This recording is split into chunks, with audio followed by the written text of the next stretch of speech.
Our channel law कक्षा। आज हम डिस्कस करेंगे वाइड एग्रीमेंट्स। कौन कौन से एग्रीमेंट्स को वाइड कहा जाता है हम उसके बारे में देखेंगे।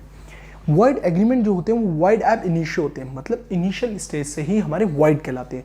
It is not enforceable by law, मतलब इसमें लॉ में वाइड एग्रीमेंट में लॉ की लीगल रेमेडीज़ नहीं है, मतलब लॉ में इनकी कोई भी लीगल रेमेडीज़ नहीं है किसकी, वाइड एग्रीमेंट्स की। ये सारे पॉइंट्स हैं, इन्हें आगे भी डिस्कस कर रखा है, बट कुछ पॉइंट्स में ही डिस्कस कर देता हूँ। Agreement by person who are not competent. अगर आप एग्रीमेंट करते किसी पर्सन के साथ वो कॉम्पिटेंट नहीं है, कॉम्पिटेंट मतलब उसके कैपेबल नहीं है, लाइक आप माइनर के साथ कोई कॉन्टैक्ट कर रहे हैं, ऐसे एग्रीमेंट्स को हम क्या कहेंगे, वाइड एग्रीमेंट्स कहेंगे।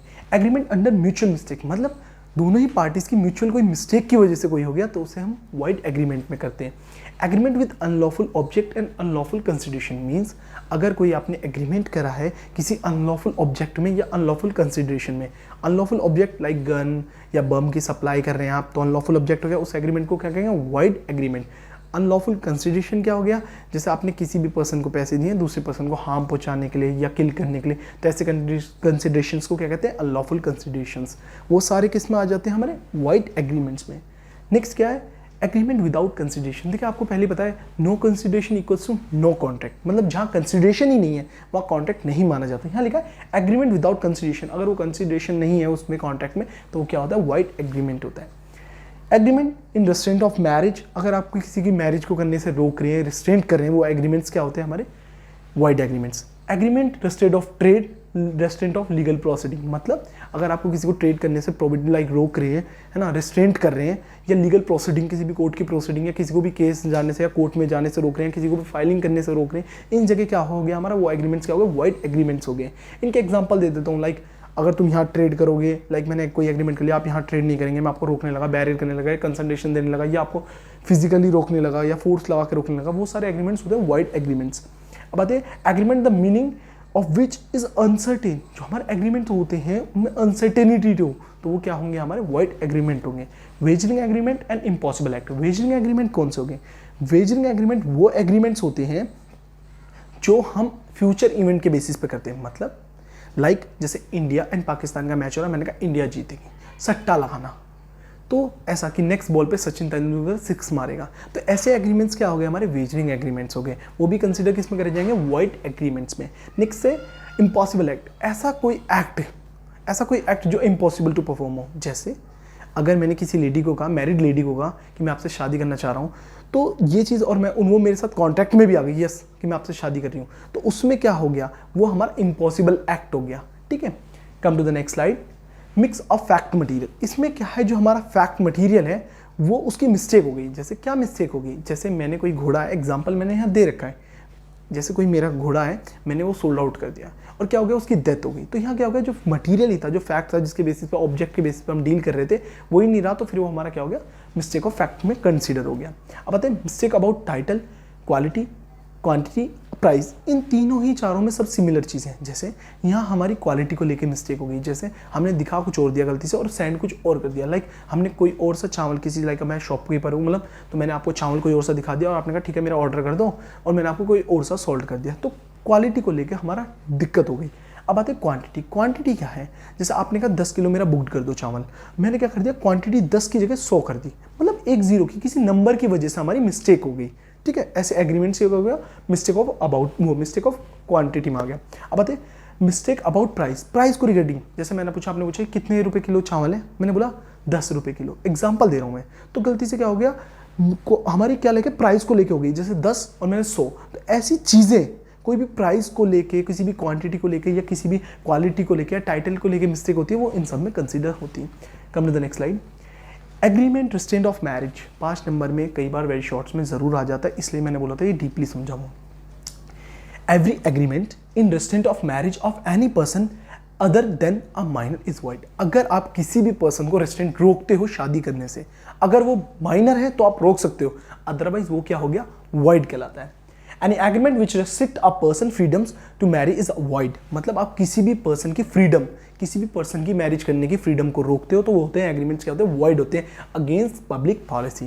ये आपको समझ आ चुका होगा। अब आते हैं इन लॉ वर्सेस पर्स में भी ये था, the promise not to marry somebody else और any other lady was held against the public policy. मतलब एक पर्सन ने दूसरी लेडी को कहा कि आप किसी और से शादी नहीं करेंगे, उसकी जो पर्सनल लाइफ है, जो उसका डिसीजन है, फ्रीडम है, मैरिज लाइफ फ्रीडम, उसे आप क्या कर रहे हैं, रिस्ट्रिक्ट कर रहे हैं। ठीक है, वो सब क्या हो गया, agreement in restraint of marriage में आता है। अब आते हैं agreement in restraint of trade. ये तीनों ही चीज़ like trade, legal proceeding and marriage, तीनों ही लेकर, क्योंकि इसमें रेस्ट्रेंट होता है रिस्ट्रिक्ट करना, किसे, मैरिज को रिस्ट्रिक्ट करना। अब आते हैं ट्रेड में। ट्रेड में क्या है, an agreement which restricts a person to trade और to do business of his choice. मतलब आप किसी पर्सन को ट्रेड करने से या उसके बिजनेस करने से या उसके मनचाहा बिजनेस करने से क्या कर रहे हो, रेस्ट्रिक्ट कर रहे हो, रोक रहे हो, तो वो क्या हो गया, agreement in restraint of trade. जैसे माधव चांदर वर्सेस राजकुमार केस में भी यही था। A and B were doing same business in same locality. A and B दोनों सेम बिजनेस कर रहे थे, किस, सेम लोकेलिटी कैलकाटा में। ठीक, B agree to pay some amount, a condition that A would disclose his business. मतलब एक person ने, बी ने कहा कि मैं ए को पैसे दूंगा, किस चीज़ के लिए, वुड क्लोज हिज बिजनेस, कि वो अपना बिजनेस बंद कर ले। आप किसी को क्या कर रहे हो, यहाँ ट्रेड करने से रोक रहे हो। Come to the next slide, legal proceeding. Legal proceeding आपको कोर्ट की प्रोसीडिंग को हम लीगल प्रोसीडिंग कहते हैं। तो इसमें क्या है, everyone is free to use the judicial system. प्रत्येक व्यक्ति हमारा फ्री है कि वो जुडिशियल सिस्टम को यूज़ करे।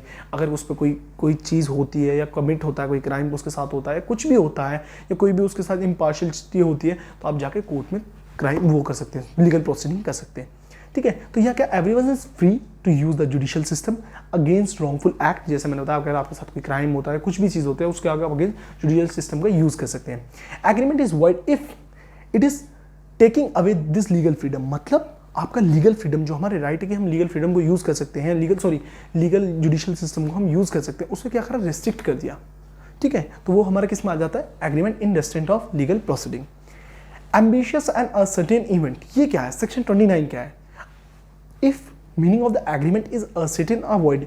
अगर हमारा एग्रीमेंट में क्या हो रहा है, अनसर्टेनिटी पे डिपेंड है।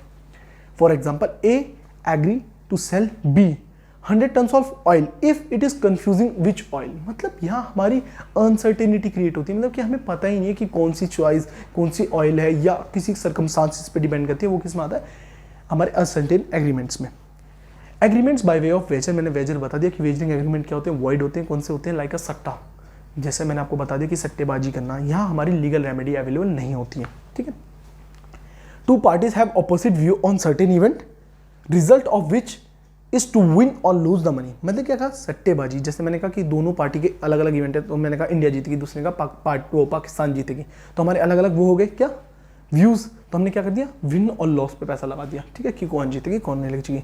No other interest except the winning and lose. यहाँ कोई भी बैट के सिवा, यहाँ जीतने और हारने के सिवा कोई भी अदर इंटरेस्ट नहीं होता।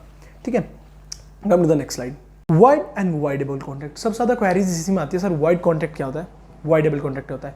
देखिए, वाइड कॉन्ट्रैक्ट वो कॉन्ट्रैक्ट होते हैं जो इनिशियल स्टेज में ही वाइड हो जाते हैं, स्टार्टिंग की एज में ही वाइड हो जाते हैं। सर इनिशियल स्टेज कैसे, जैसे आप किसी पर्सन के साथ कॉन्ट्रैक्ट में आ रहे हो, वो पर्सन माइनर है, तो हमारा कॉन्ट्रैक्ट क्या हो जाएगा, वाइड कॉन्ट्रैक्ट हो जाएगा। अगर आप किसी पर्सन को ऑब्जेक्ट दे रहे हैं और वो ऑब्जेक्ट क्या अनलॉफुल है, तो भी हमारा कॉन्ट्रैक्ट क्या हो जाएगा, वाइड हो जाएगा। मतलब स्टार्टिंग में ही हमारे पता चल जाएगा कि जो हमारा कॉन्ट्रैक्ट है वो वैलिड कॉन्ट्रैक्ट नहीं है, वो कॉन्ट्रैक्ट क्या है, वाइड कॉन्ट्रैक्ट। अब वाइडेबल कॉन्ट्रैक्ट क्या होता है, हमें इसमें इनिशियल स्टेज में नहीं पता चलता कि हमारा कॉन्ट्रैक्ट वैलिड है या नहीं है। जैसे अगर किसी पर्सन ने हमें मिसरिप्रेजेंट करा या किसी पर्सन ने हमें फ्रॉड करा, तो हमें आफ्टर सम टाइम हमारे साथ पता चलता है कि हमारे साथ धोखा हुआ है। तो स्टार्टिंग इनिशियल स्टेज में हम उसे क्या समझते हैं, वैलिड कॉन्ट्रैक्ट, बट आफ्टर उस टाइम क्या होता है, वो वाइड कॉन्ट्रैक्ट नहीं कहलाता, वो क्या कहलाता है, वाइडेबल कॉन्ट्रैक्ट कहलाता है। ठीक है, वाइड कॉन्ट्रैक्ट में हमारी लीगल रेमेडीज अवेलेबल ही नहीं है। ठीक, वाइडेबल कॉन्ट्रैक्ट में लीगल रेमेडी अवेलेबल है। वॉइड कॉन्ट्रैक्ट में अगर कोई भी पार्टी है वो डैमेज क्लेम नहीं कर सकती, बट वॉइडेबल कॉन्ट्रैक्ट में जो एग्रीगेटेड का पार्टी है, मतलब सर एग्रीगेटिव पार्टी का मतलब जैसे अगर किसी पर्सन को धोखा मिला है, तो जो धोखा जिसके साथ डिसीव हुआ है, तो उस पार्टी को क्या होगा, डैमेज क्लेम कर सकती है। ठीक है, होपफुली आपको वाइड एंड वाइडेबल में डिफरेंस समझ आया हो। अगर कोई भी क्वेरीज आती हैं तो मुझे डीएम करें मेरे इंस्टाग्राम अकाउंट में, मैंने अपने इंस्टाग्राम अकाउंट का लिंक डिस्क्रिप्शन में दे रखा है। Thank you.